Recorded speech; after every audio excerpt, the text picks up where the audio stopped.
anong may-ari. Ayan, malaki po yung kuwan niya, yung sakop. Tapos maganda naman po yung kanyang mga sanga. Kaya ito inapitasan na siya nung nakaraan. Yung mga ilang linggo pa lang po yung nakakaraan, mahigit ng 200 plus yung kanyang nakuha dito sa 500 puno. Mahigit tayo 1 hektarya. Mahigit kalahating hektarya. Maganda ang pagkabasa Tagos ang basa, no? Sakto-sakto.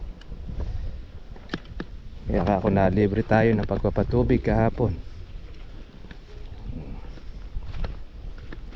Yung mga kuha dyan kakalat ito. Doon sa diretso na yan, no? Ang gandang tingnan niya mga katripya pagka po ito ay naitanim na. Ayan, pag bukas na umaga pwede na yung mga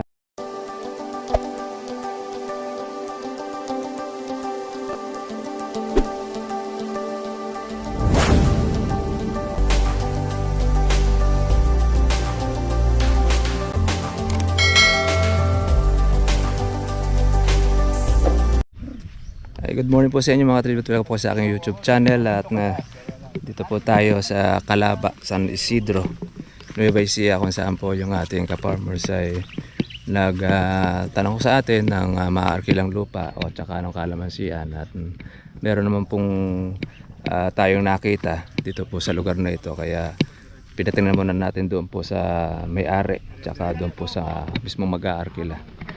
Ito po kalamansin na ito. Maganda naman po yung kanya pong bulas, malabong. Tingin ko alaga ng may-ari. Ayan, malaki po yung kuwan niya, yung sakop. Tapos maganda naman po yung kanya mga sanga. Kaya ito inapitasan na siya nung nakaraan. Yung mga ilang linggo pa lang po yung nakakaraan, mahigit ng 200 plus yung kanyang nakuha dito sa 500 puno. Mahigit tayo 1 hektarya. Mahigit kalahating hektarya po yung area. Okay naman po yung kuwan ng tubig niya, daanan. Kumbaga sa kawan ay sasalpakan na lang siya. Tapos ay ilalagay na lang din po ito ng abono sa pagka magkakatuluyan sila noong ating subscriber. Meron siya mga bunga, mga maliliit. Yan, makayan po yung makatsyempo po ng mahal. Kasi medyo mura po ngayon ng kalamansi. Yung mga maliliit na ganito, ayan na, meron na siya. Kaya magkakasundo sila ng may-ari tsaka nung mag-aarkila. Pero silang panibagong magiging project. Marami yan, nakita pa dyan, yung 200 dyan. Yung kuha natin ng kalamansi. First time lang din po ng ating pong subscriber. Kaya sila po ay magkakasundo, tayo rin naman po ang mag-guide po sa kanya. Actually, nakaparod na po siya sa ating pong vlog at nakita po niya yung pamamaraan po natin ng tutorial. Kaya nagkaroon sila ng interest. Kaya malalaman na lang din po natin kung magkakatuluyan, yun, tuloy yung project. Pagka hindi, di tuloy. Ito, tinatawag natin na kotso. May katabi na pala May katabi na, no? Ito, ano sakit ito, tatay? Kanya, ugat na may problema rin. Ugat, no? Yung tinamaan na. Kaya kasi yung alaga niya niya, okay alaga niya. Kasi naiwan na siya. Hindi diferensya ugat niya. Pero ito, malamang ito, laos na rin yung pula na bili. Ugat niya. Buhol-buhol na. Hindi na nakalatag. Hindi na nakalabong. Kaya hindi na makaka-recover. Hindi siya makaka-recover. Ngayon, hanggang sa mamatay na yun, gano'n lang. Gano'n lang itsura niya. Talagang na abono. Masisira na yung tuwa mo doon. Masisira na. Baka siguro sa organic ni Sir Marvin masira din. Ayun, baka sakaling magkaroon ng buhay. pabata siya. Bata. Masasabi nyo rito sa kalamansi. Okay yung kalamas sa kanato. Malabong naman. Ano? Okay yung labong. Tsaka yung latag. Malaki yung latag niya. Tsaka malaki yung space. Saka ginahawang trabahuhin niya, nakagayak na pagitan. 4 yung kuha yata nito. 3 media. Malaki yung space niya. Kaya palagi ko, siguro na ito na dyan. Maraming dito. Ito yung iba. Kaya matanong naman ako yung mga huli. Yung mga huli. Ang karaniwan kasi rito mga one stick eh. Nakaporma na rin po yung kuha nito. Yung kung set na to sa pagpapatubig. Ito, nabuwal ito noong bagyo siguro. Iba na rin to yung itsura niya. Nadilaw na. Palitin na. Basta na kayo mga ka-TV at welcome po sa aking YouTube channel. Ngayon po ay day 3 ng ating paghuhukay pati pagbubudbud ng ating punlang kalamansi. Yan, kahapon ay hindi po tayo nakapag-tanim dahil sobrang lakas ng ulan, putik pa. Kaya ngayon naman ay hinuhukay na po yung kanila pong tatanim na kalamansi. Sabay na rin po yan yung paghahakot ng punla, paglalagay na sa bawat butas. Yan. Nandito na rin yung ating mga kasama. Marami-rami na po yung kanilang nahuhukayan. 3,000 kasi ito, itong kanilang hinuhukay, para tuloy-tuloy na. Maganda ang pagkabasa eh. Tagos ang basa, no? Sakto-sakto. Kaya ako nalibre tayo ng pagpapatubig kahapon. Yung mga kuha dyan ay kakalat ito. Doon sa diretso na yan, no? Ang gandang tingnan niya mga katripya pagka po ito ay naitanim na. Ayan, no? Pag bukas na umaga, pwede na yung mga manananim. Kahit mamayang hapon pwede po makapagtanim. Medyo mainit-init pa kasi. Kaya hukay-hukay muna sila. Tatapos lang din noong kanilang pananghalian. Tapos yung ating kalabaw ay nahakot na po yung punla, dinadala rito para maikalat. Ayan, o.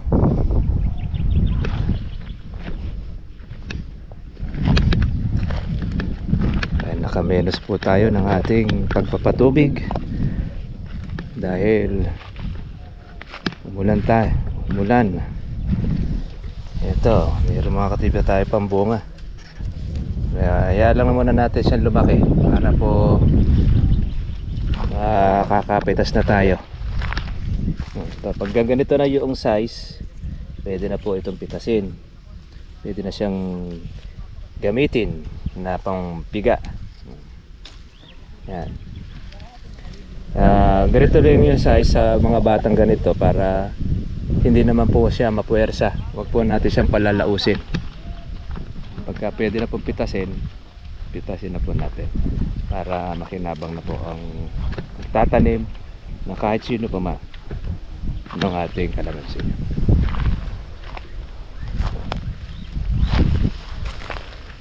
Yung itong itas na ito, aabot po ito ng nasa 1,700 yung papasok na ating kalamansi.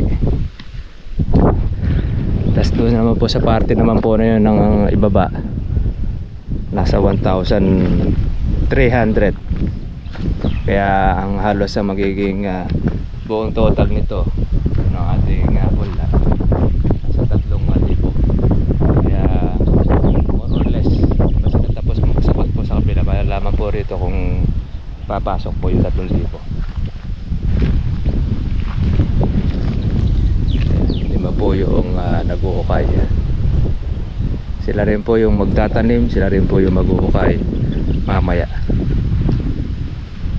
Kaya kung kayo po mga katribya po ay magtatanim ng kalamansi, ito yung isa na pong gagawin: land preparation, paghuhukay, and then sunod po yung ating punla, tsaka po yung pagtatanim. Pero bago po yan, kailangan sure tayo na dapat basa yung pong ating lupa na pagtatanim, kasi pagka po hindi ay mahirap pong butasan po yung lupa, lalo na kung first time lang siya mga katripya.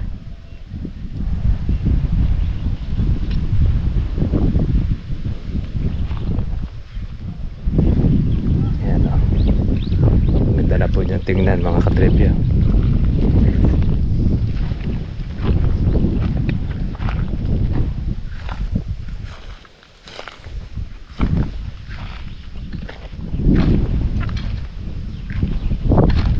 Ito pa ang additional na manananim. Maganda po yung pagkabasa po ng ating lupa dahil sa lakas na ulan kagabi, kahapon. Ito naman yung natubigan, busog na busog siya.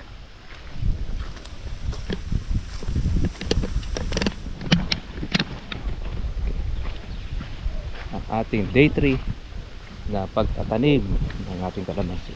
Ang ina po ay pangit po yung daan at wasak-wasak dahil wala po siyang buhangin, wala rin bato, kaya medyo mahirap po ang daanan.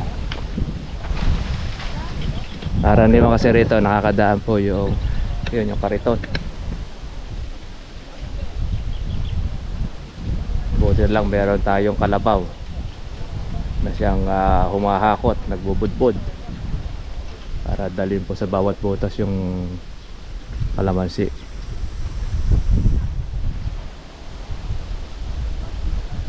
Laki pong kalamansi yan ito mga katribi.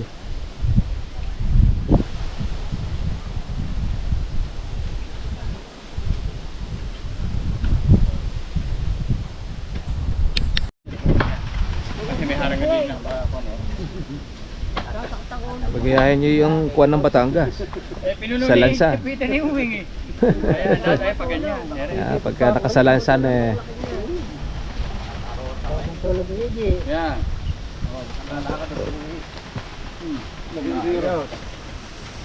ayan, marami may ilalagay ngayon. Expert ako dyan. Galing ka pa ng taga-kamati. Expert ako dyan, Inka. Bakit pa nagmula ng bananga? Takamahangin ha. Marami-rami yan. Oh, gas.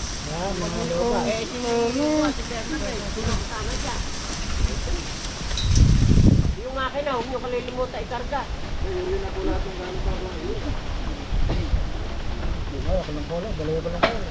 Yung makina. Ring ano alam nila, yung mga ho. Sa iwan mo yan, ako mo to para may gumot si brother. Wala na puro kayo nakita. Lab. Hindi natin. May pa ako. Delikado yan.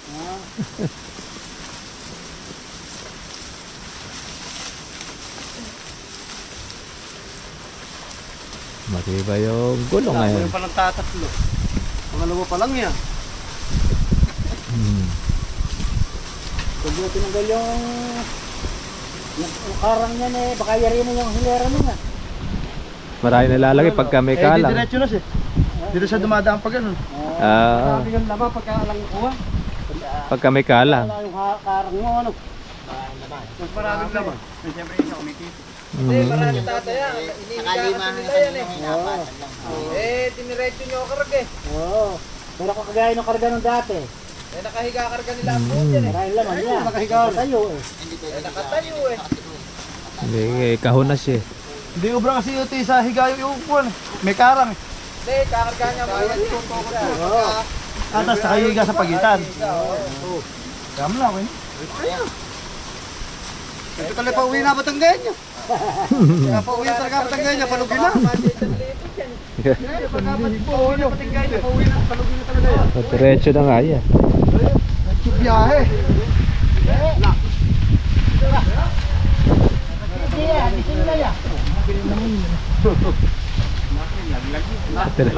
Tinatinaw na pag nalaglag.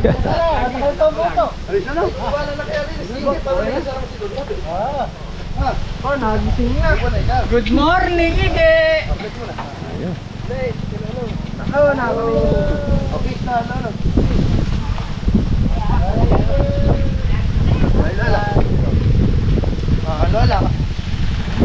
Haba ng tulog ni Iki ah.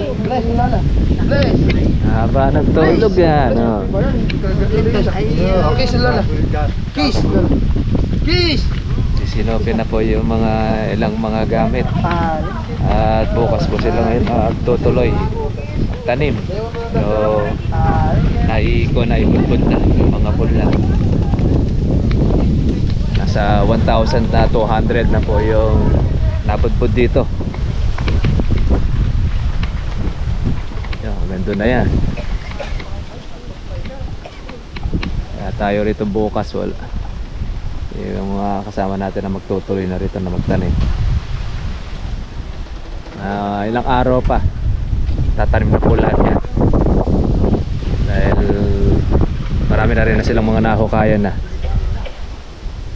At malalaman po ko ilan lahat po yung papasok na punla dito sa ating big project, ang ating bagong kalamansian. Paano po mga katribya, hanggang dito na po ang ating vlog at maraming salamat po sa ating po mga taga-subaybay at continuous nyo lang po yung ating panonood at marami pa kayo pong malalaman, lalo na po itong bagong tanim po natin ng ating pagkakalamansi. Subaybayan natin ito hanggang ito ay lumaki para meron kayong idea, lalo na po doon sa mga nagnanais po na magtanim po ng kalamansi para at least hindi po tayo meron tayong alam pagdating po sa kalamansi farming. Gaya pa rin dati, ako po si Gabriel Bunag, lagi natatandaan, karunungan ng kaalaman, may katumbas sa kayamanan. Thank you for watching, God bless all, kita tayo po tayo po bukas, bye bye.